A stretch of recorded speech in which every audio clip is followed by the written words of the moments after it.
வணக்கம் நண்பர்களே. அண்ணா பல்கலைக்கழக மாணவி வழக்கில் ஞானசேகரன் ஒருத்தருக்கு கைது செய்யப்பட்டார். அப்போவே ஒரு வார்த்தை பிரபலமாச்சு, யார் அந்த சார். ஏற்கனவே அதில் குறித்து நம்ம பதிவு கூட போட்டிருந்தேன் நம்மளுடைய சேனலில். அந்த யார் அந்த சார்னு ஒரு கேள்வி வந்தது இல்லையா, அந்த ஞானசேகரன் யார்கிட்ட பேசினார்னு. அது போலீஸ் வந்தது இல்லை, ஃப்ளைட் மோடில் இருந்துச்சுன்னு சொன்னாங்க. அது வேறு. அப்போவே அண்ணாமலை சொன்னார், எனக்கு யாருன்னு தெரியும்னு. இப்போ என்ன கேள்வினா, அது அதிகாரியா அமைச்சரா? அந்த சார் அதிகாரியா அமைச்சரா? முழுமையான ஒரு விசாரணையோ முழுமையான ஒரு சந்தேகத்துக்கு அப்பாற்பட்ட தரவுகளை வச்சுக்கிட்டு பேசும்போது தான் அது முழுமையாக இருக்கும். ஆனால் சமீபத்தில் பேசின ஒரு பிரபல பத்திரிகையாளர் என்ன சொன்னார்னா, அது ஒரு அதிகாரி, அவர் இன்னும் சென்னையில் தான் இருக்கிறார்னு ஒரு பத்திரிகையாளர் சொல்கிறார். வெளிப்படையாக வலைதளத்திலே சொல்கிறார் பிரபல பத்திரிகையாளர். இல்லை அது ஒரு அமைச்சர் தான் அப்படின்னு இன்னொரு பத்திரிகையாளர் சொல்கிறார். அவரும் பிரபலமான பத்திரிகையாளர், வலைதளத்தில் சொல்கிறார். ஆனால் சொல்லப்படுகிற யாருமே பேர் சொல்ல மறுக்கிறாங்க.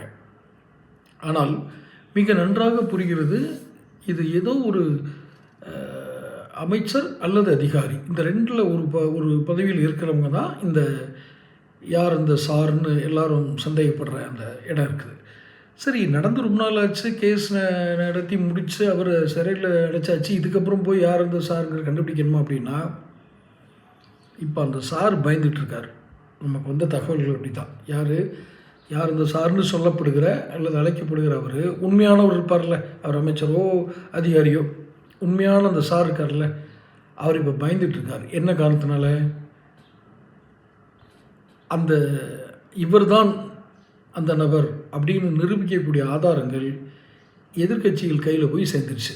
இது எப்படி சேர்ந்துச்சு, எப்படி நம்ம கட்சிக்குள்ளே எப்படி ஒரு துரோகிகள் இருக்காங்களா, நம்மளை காட்டி கொடுத்துட்டாங்களா, அப்படியெல்லாம் யோசிக்கிறதுக்கெலாம் இப்போ ஒன்றும் டைம் இல்லை. எந்த டீம் போய் காட்டி கொடுத்துச்சு அதெல்லாம் தெரியாது. ஆனால் அவர் யார் என்பது எதிர்கட்சிகளுடைய கைகளுக்கு சென்று விட்டது. இப்போ தேர்தலுக்கு இன்னும் ஒரு மாதத்துக்கு கூட இல்லையே, இப்போ போய் அதை மறைச்சி வச்சுருந்து என்ன பிரயோஜனம்? வெளியே சொல்ல வேண்டியதானே. அப்படின்னா இவர்கள் நிறைய டிஃபென்ஸ் எடுப்பாங்கன்னு தெரியும். குறிப்பிட்ட அந்த நபர் தனக்கு ஆதரவாளர்களை வைத்து அல்லது தன்னுடைய ஆதரவு இதை வச்சு நிறைய டிஃபென்ஸ் எடுப்பாங்க, எதிர்த்து இது அறிக்கையில் விடுவாங்க. கேள்வியே கேட்காம கடைசி 2 நாளில் போட்டு அமுக்கணும்னா எல்லாம் சரியாகிடும். அப்போ தான் இது வெளியாகும்னு நினைக்கிறேன். மிகப்பெரிய அதிர்ச்சியை தமிழகத்தில் ஏற்படுத்தும் அப்படிங்கிறது மட்டும் நமக்கு தெரியுது. அதிகாரியாக இருந்தாலும் அமைச்சராக இருந்தாலும் நன்றாக சிந்தித்து வாக்களியுங்கள். சேனல் சப்ஸ்கிரைப் பண்ணி